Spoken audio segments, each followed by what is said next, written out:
Le salut temporel d'une société est lié au respect de vos commandements, Seigneur.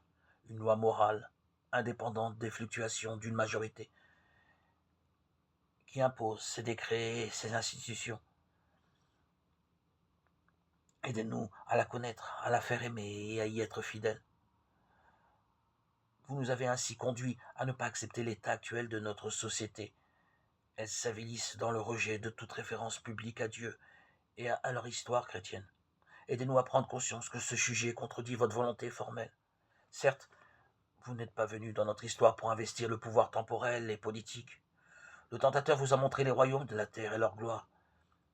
Il en revendique la domination, il la donne à qui il le veut. Mais devant cette usurpation, votre réponse oppose les droits absolus de Dieu sur le réel et sur la nature. Le pouvoir du mauvais sur les choses et les consciences lui vient de nos transgressions. Et il faut la puissance de votre sacrifice pour lui ravir son empire. La réalité de ce pouvoir mauvais continue à nous paralyser. Peut-être avons-nous peur de l'affronter dans son domaine, peur de perdre nos âmes dans le jeu politique, peur de la violence, de la persécution. Ces dangers sont bien réels, et on ne manquera pas de nous tenir rigueur de nos dénonciations des ambiguïtés d'une laïcité trompeuse et d'une tolérance sans issue. Seule la vérité fait le lit de la charité.